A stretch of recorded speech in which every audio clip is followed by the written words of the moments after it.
La entrevista. Querétaro 24/7.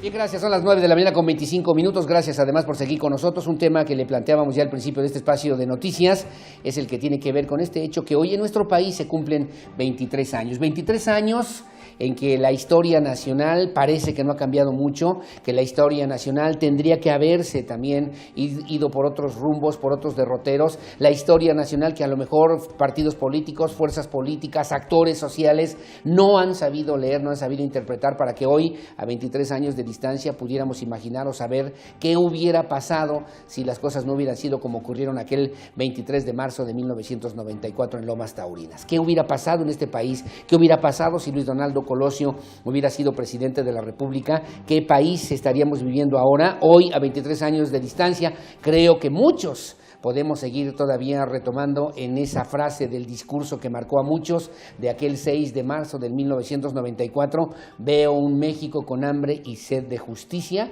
y creo que seguimos viendo ese mismo México, por lo menos en estas generaciones. Mi querido abogado Adrián Martínez López, ¿cómo estás? Buenos días. Muy bien, Aurelio. Gracias. Muchas gracias, como siempre, encantado. Al contrario, gracias por estar con nosotros, Adrián.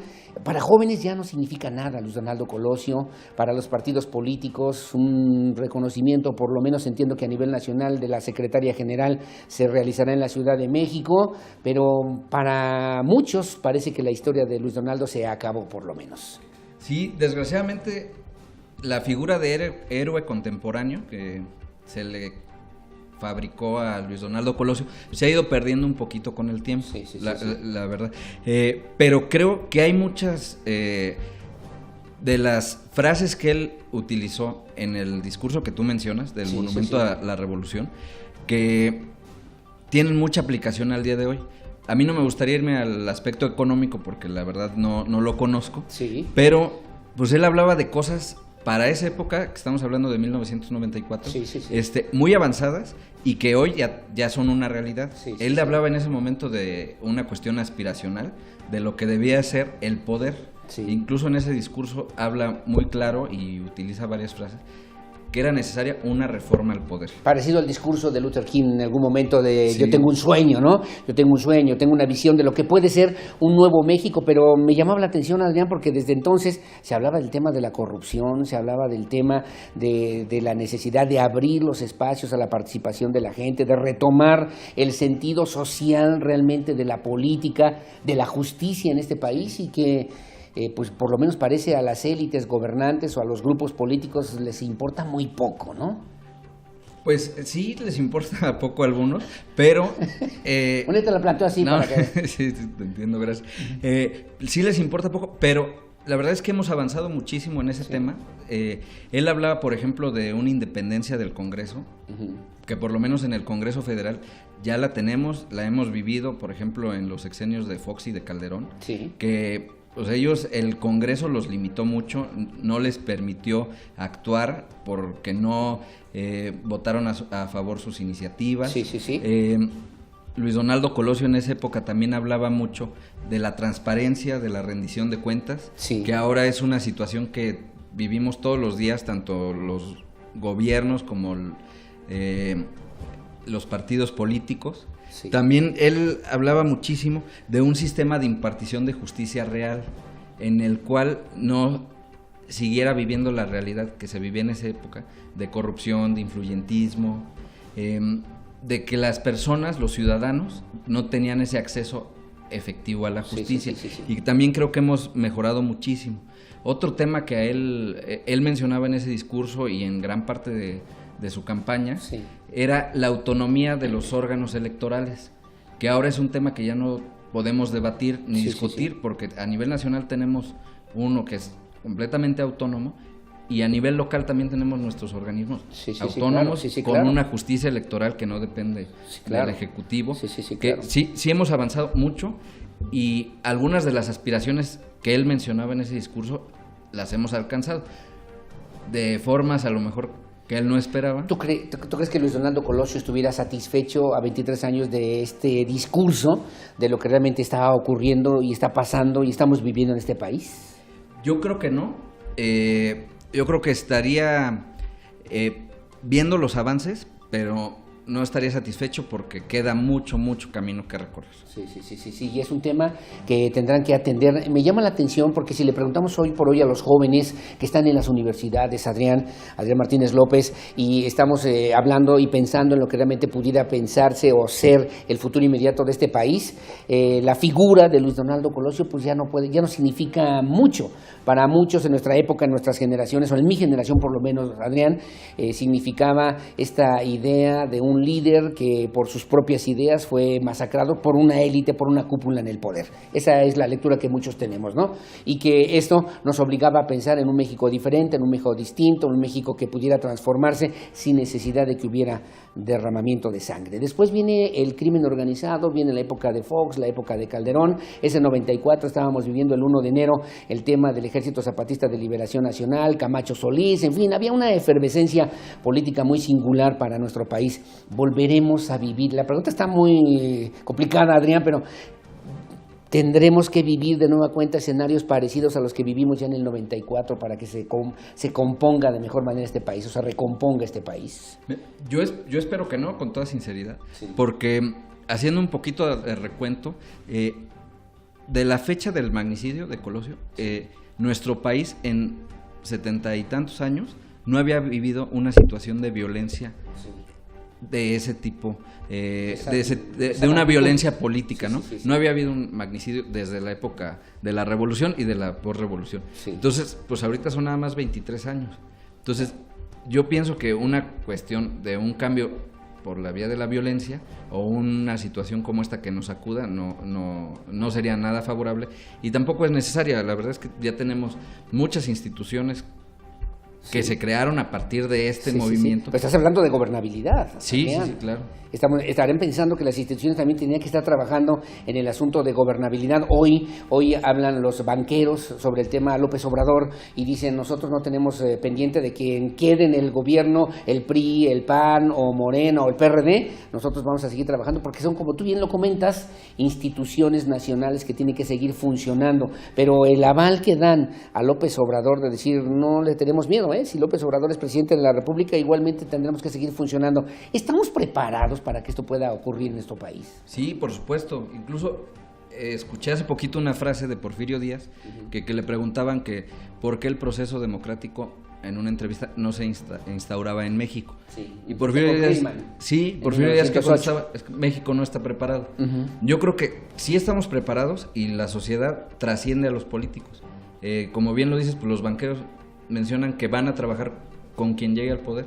Pues así nos debemos de manejar todos. Nosotros en nuestra actividad debemos de seguir trabajando con quien sea. Pero ¿qué cambiaría? Ahí está la discusión y el debate entre López Obrador y el ejército mexicano. Hoy también refiere a las mafias del poder, que son las que lo están incidiendo, por lo menos en esta discusión mediática. Pero ¿qué cambiaría en este país si gana el PAN, o si gana el PRI, o si gana el PRD, o si gana Morena? ¿O no cambiaría nada? Yo me acuerdo la idea vieja de la abuela, mi querido Adrián, que decía, hay que cambiar para no cambiar. Esta es la historia de una sociedad que de repente hace o aparenta una serie de cambios para que las cosas sigan exactamente igual. Sí, exactamente. Yo pienso que sí van a cambiar algunas formas de hacer gobierno. Formas. Sí, exactamente. Pero no creo que lo que le conocemos como el status quo cambie. No creo que la cuestión de la sociedad, ¿no crees de la que iglesia se quebrante la gobernabilidad? ¿No crees que se quebranten las instituciones? ¿No crees que se fracture el país? No. ¿Por qué? Porque yo pienso que los ciudadanos no lo vamos a permitir. Yo pienso que los ciudadanos ya tenemos los mecanismos adecuados para evitar ese tipo de situaciones. Sí. ¿Y el ciudadano estaría consciente de lo que puede ocurrir de una o de otra manera? Posiblemente no lo esté previniendo, pero cuando empiece a ocurrir yo pienso que sí, y yo pienso que la sociedad mexicana lo ha demostrado en muchísimas etapas de nuestra historia. Adrián Martínez, tú eres abogado. Nosotros manejamos al principio de este espacio de noticias 3 hipótesis del tema Luis Donaldo Colosio. La primera, que Mario Aburto había actuado solo en contra de Luis Donaldo Colosio por una falsa imagen o idea y que decidió de esa manera acabar con la vida de Luis Donaldo Colosio ya en Lomas Taurinas. Primera tesis. La segunda, que tiene que ver con el crimen organizado, que fue quien se estructuró precisamente para que en estas mismas versiones pues pareciera que Luis Donaldo Colosio no era conveniente para el desarrollo entonces de ya el crimen organizado en nuestro país, y que pudo haberse tratado por lo menos de un atentado del cártel de los Arellano Félix en contra del candidato presidencial. Y una tercera tesis que tiene que ver con una ruptura interna dentro de las cúpulas políticas del poder y del mismo PRI. ¿En cuál de las tres tú crees, o no crees en ninguna de las tres, o crees en una cuarta? Fíjate que yo no creo en ninguna de las tres que mencionas. Incluso hay una cuarta teoría que no es muy conocida, ¿sí?, que mencionan a Córdoba Montoya, que él diseñó este plan no con la finalidad de cometer el asesinato, sino de, pues me disculparé la expresión, de un muratzazo, de fingir un atentado en el que... ¿Muratzazo a qué te refieres? No sé si recuerdas que el gobernador de Oaxaca, José Murat, fingió un atentado. Sí, cómo no. Sí, entonces, claro. Pues, por eso la frase. Entonces, que ellos pretendían fingir un atentado para que la gente se sensibilizara un poquito más con Luis Donaldo, porque en ese momento no prendía su campaña. Sí, claro. En mi opinión, ninguna de las cuatro tesis pues tiene algún sustento. No, ninguna manera de comprobarlas. Exactamente, porque con el paso de los años hubo 4 fiscales especiales que analizaron el caso. Sí. Y la única conclusión real de los 4 es que Mario Aburto disparó contra y que él fue el autor material. Chapa Besanilla, los asuntos escandalosos, verdaderamente denigrantes también de la justicia mexicana, y que no lo vamos a saber absolutamente nunca. Alguien me comentaba, y yo también lo digo así abiertamente porque así son las cosas y la gente así lo señala, nunca vamos a saber quién mató a Colosio, ni quién lo mandó matar, ni cómo se organizó este complot en su contra, porque era de cúpulas del poder, cúpulas muy poderosas, que también tienen intereses económicos, como tú bien comentabas, Adrián, que también tienen intereses políticos, y que pues de repente había esta amenaza o riesgo de que se pudiera quebrantar la gobernabilidad que entonces teníamos en nuestro país, cuando en el 1 de enero se habían levantado ya, por lo menos en el Ejército Zapatista, un grupo importante también de grupos que nunca antes habían sido escuchados ni atendidos, y que requerían también de que tuvieran un canal, una forma de expresar lo que pensaban o lo que sentían, Adrián. Sí, como tú bien acabas de mencionar, toda la investigación posterior al asesinato de Luis Donaldo Colosio pues dejó en evidencia lo endeble, lo poco profesional del sistema penal de nuestro país, y principalmente de la investigación, porque en esa época, como tú podrás constatar, los testigos pues eran testigos que declaraban a base de confesión, a base de una tortura, a base de una dádiva que a veces les ofrecían. Hay un caso ahí súper interesante, creo que es el último fiscal, no, el tercer fiscal, Chapa Besanilla, que incrimina un lavacoches del comité estatal del PRI en Baja California. Una serie de cosas violaciones verdaderamente inverosímiles, ¿no? Exactamente, y que en ese momento nuestra policía investigadora lo que se dedicaba era a la tortura y a la intimidación. Y la investigación científica pues estaba de un lado, o pues la mayoría ni la conocían. Sí, claro. Ahora me llama la atención, y lo traigo también a cuenta, Adrián, viendo el caso y el tema que tiene que ver con los desaparecidos en Veracruz, de este asunto que entre Querétaro y Veracruz se ha convertido en un asunto problemático. Leía yo las informaciones hasta el día de ayer y decían, es que, ¿qué creen? En Veracruz se nos confundieron las muestras, los restos humanos, y las muestras genéticas que también se habían recabado, también se extraviaron, se perdieron, no supimos cómo quedaron, y entonces me parece una verdadera vergüenza que la Procuraduría General de la República hoy, a estas alturas de la historia de nuestro país, no tengamos ni siquiera posibilidad de saber ese tipo de situaciones en este mundo, Adrián, ¿no? No se te hace como que vamos no avanzando, sino de reversa de repente en materia de esto que tendría que ver con la justicia que esperan los vecinos, habitantes, los familiares de los desaparecidos en este país? Sí, la verdad es que yo no entiendo por qué los avances científicos con los que contamos actualmente, a las procuradurías, fiscalías, se les complica muchísimo utilizarlos. En este caso, también el fiscal de Veracruz, pues como él bien lo dice en su disculpa, no atiende los protocolos que pues un protocolo es como un manual de procedimientos sí. para cómo actuar en este tipo de situaciones. Y él, con no respetar estos protocolos, le impone a la familia una carga emocional, sí, claro. Pues doble, sí, claro, ¿no? Porque claro. Por una parte a lo mejor ellos tenían cierta certidumbre de ya conocer el paradero de sus familiares, pero ahora ya no lo tienen. Sí, ahora no saben nada. Ahora están. Me llamó la atención porque decíamos el otro día en un evento a la que convocó la Defensoría de los Derechos Humanos que pues el mismo presidente municipal, ¿no? Alejandro Ochoa Valencia, no sabía qué tenía que decirle a los familiares, o no sabía qué decir, o no sabía qué hacer, y me llama la atención cuando hay en estas responsabilidades, y llevo a todo porque es parte del mismo asunto, que pues los presidentes municipales, las presidentas municipales no saben ni siquiera de qué manera actuar en una situación de esa naturaleza. Ni siquiera conocía que había ya, desde hace mucho tiempo, un protocolo establecido por la misma PGR y por la Secretaría de Gobernación. Pero yo me preguntaba, bueno, ahí está el caso del presidente que tuvo pues la oportunidad de demostrar su ignorancia.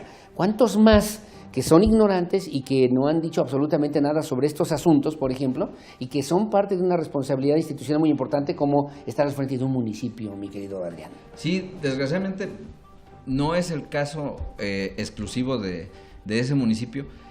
Hay en todo el país este tipo de circunstancias, pero también hay casos contrarios. O sea, hay municipios en los que sí están debidamente capacitados, estados en los que están debidamente capacitados. Entonces lo que necesitamos es regresando al tema de Colosio, pues que logremos una igualdad en materia económica, en materia de impartición de justicia, en materia electoral, que es en lo que yo pienso que él no se encontraría satisfecho, como tú lo mencionabas. Sí, y en eso entra una crisis severa de los partidos políticos, Adrián, ¿no? La gente ya no le cree a los partidos políticos, la gente ya no le cree a nadie de ningún partido político, bueno, salvo honrosas excepciones, ¿no? Pero en la mayoría no le creen a los partidos políticos. ¿Qué van a hacer? Porque además los partidos políticos tuvieron más presupuesto que educación o que salud, y los partidos políticos no están haciendo su chamba como representantes, por lo menos, de esta estructura, en esta democracia representativa que vivimos en nuestro país, ¿no? Sí, creo que los partidos políticos se han encaminado únicamente al tema electoral, y el partido político debe ser una puerta más de participación política, no únicamente de temas electorales. Sí. O sea, deben de ser ellos un foro en el que los ciudadanos, sus militantes, puedan expresar ideas, inconformidades, proponer políticas públicas. Sí, claro. Y que actualmente, en mi juicio, muy pocos o ningún partido lo está haciendo. Por eso vemos ahorita un repunte de los candidatos ciudadanos. Los candidatos independientes, 8 o casi 10 que aspiran a la presidencia de la República, la fuerza política que están cobrando las fuerzas tradicionales de oposición y que han crecido de manera importante y que también habrá que tomar en cuenta, porque hoy, dicho sea de paso, López Obrador es nota casi todos los días, a favor o en contra, pero es nota por lo menos en los medios de comunicación a nivel nacional y también a nivel internacional, y mientras los otros partidos tendrían que estar viendo y trabajando y procesando cómo van a enfrentar, qué estrategia van a tener que seguir para poder hacer frente al 2018 antes de que se vayan a la segunda, a la tercera o a la cuarta fuerza política en este país, ¿no? Sí, volviendo a lo que te comentaba, ningún partido político actualmente ha propuesto un programa de cómo quiere que sea el gobierno que viene.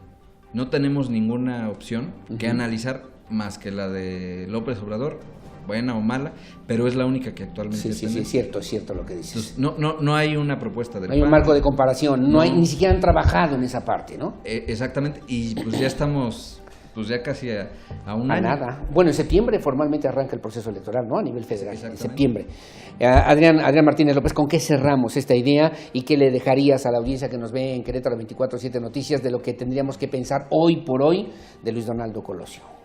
Muchas gracias, Aurelio. Tenemos que enfocarnos, sí, al tema del magnicidio, a recordar la tragedia que fue, pero también recordar la serie de ideas que él nos dejó para que nosotros como país logremos una igualdad, tengamos una aspiración a una nación unida, fuera de partidos políticos, fuera de la forma de gobierno, y un tema que él también manejaba mucho era del poder del ciudadano. Sí. Que el origen del poder público, del poder de los partidos políticos, de las instituciones, es el ciudadano en lo individual. no es el Estado el que nos otorga ese poder a los ciudadanos, sino es al revés. Es la soberanía, ¿no? La soberanía, porque el poder, y además lo contempla la misma Constitución, tú eres abogado que sabe más de eso que nadie, pero decir que, bueno, la soberanía radica única y esencialmente en el pueblo, que es quien le da el poder para que el primer mandatario sea el primero en obedecer y no al primero en obedecer, como de repente ocurre en este país, ¿no? Exactamente, la soberanía es del individuo. Del individuo, está bien. Adrián Martínez López, te agradezco mucho como siempre, nos vemos en la próxima participación, el próximo jueves, te agradezco y aprecio, y atentos, números telefónicos para que la gente se pueda poner en contacto contigo si no tienes inconveniente, mi querido Adrián. Con mucho gusto, Aurelio, mi teléfono celular es el 044-442-359-4141 y mi correo electrónico jamartinez@acuabogados.com. Casos de defensa jurídica, abogados que quieren trabajar y que quieren hacer justicia también en este estado, aquí en Querétaro, y que encabeza justamente mi querido amigo y abogado Adrián Martínez López, aquí en este esfuerzo, aquí en 24/7. Gracias, Adrián, que tengas buen día. Muchas gracias a ti. Ve un México con hambre y sed de justicia, nos falta mucho todavía para acabar con ese México viejo. Sí, nos Tenemos un México mejor, ¿no? Para todos. Sí. Que tengas buen día, Adrián, muchas gracias. Son las 9:44 de la mañana, 9:46. Hacemos una pausa y volvemos. 442-105-3895, 223-3532. Su opinión siempre la más importante. Una pausa y volvemos.